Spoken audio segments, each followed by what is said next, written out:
A new op-ed is calling out the Democratic Socialists of America for indoctrinating America's youth with anti-Israel hate. Democrat Congressman Richie Torres blasting the group and saying, quote, anti-Israel hate and hysteria have been allowed to fester freely in academia, social media, the political arena, and elsewhere.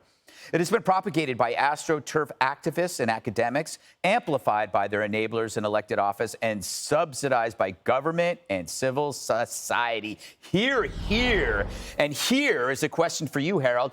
Is it your fault if you are brainwashed, or should we focus less on the indoctrinated and more on the indoctrinators? It's a good question. I think. Okay, next. I think it depends on the level of. I think to Richie Torres, I think is one of the most thoughtful and smartest young people in the Congress. He's a young guy. He's a Democrat, but he thinks so broadly on a lot of these issues, education and national security being a part of it. But in his point about academia, it concerns me. I don't know how this happened. You have a theory about it, and your theory may be right, Greg. But this is something we have to address as a society. How our institutions of higher learning, what they might be teaching, how they're teaching, and I hope they do some task force here to figure out what they need to be doing differently, because clearly they need to be doing something different.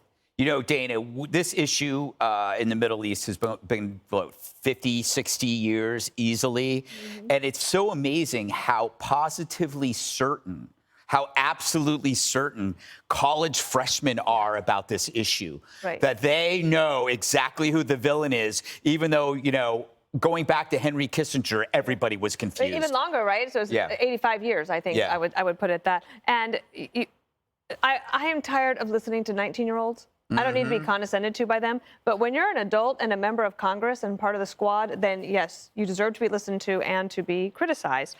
If you are in the squad and the first thing out of your mouth this morning is not, we have to get the Americans back, then something is wrong with you, because there are Americans who are killed and Americans who are being held hostage. In addition, two of the co-sponsors, Cori Bush and Summer Lee, will not speak to their hometown Jewish newspapers. That's in Pittsburgh and in St. Louis. And you know what? They pay your salary, the federal taxpayer. And if you're going to go out there and say what you are going to say about what you think should happen in the Middle East, you should at least be willing to do an interview with the free press here at home in your districts. Judge, Torres's great quote that I read, it seemed like he's saying that these students are being exploited by larger entities.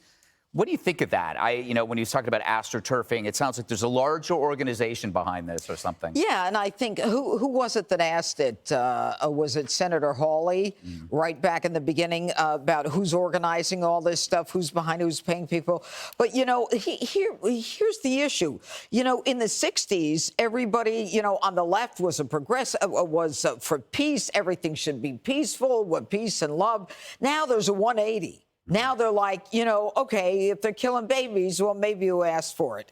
And, you know, Torres is saying, is there anything more cruel than saying to a mother, you had it coming because of who you are, you brought it on yourself? I mean, you know, I'm thrilled to read this about him, and I'm thrilled to read the fact that somebody is saying, look at the facts. I don't care if you've been brainwashed. Can you see this? You know, so what if you've been brainwashed? The facts are the facts.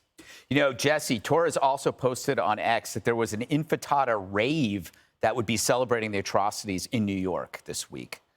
Oh, so I'd have the FBI all over that rave. I don't know what the FBI is doing. If in a Waters administration, I would be directing my bureau to set up a university task force, Greg, because these are madrasas now in the Ivy League. They're funded from these oil-rich kingdoms, and then they're indoctrinating our college students. And Biden's always talking about ultra-MAGA, ultra-MAGA. What about ultra-jihadists? This isn't about anti-Semitism. This is about pro-political violence. And to your point earlier, these college students don't even know what gender they are, but they're damn sure they know Israel's evil. Yeah, amazing. What? Good point. Hey, Sean Hannity here. Hey, click here to subscribe to Fox News YouTube page and catch our hottest interviews and most compelling analysis. You will not get it anywhere else.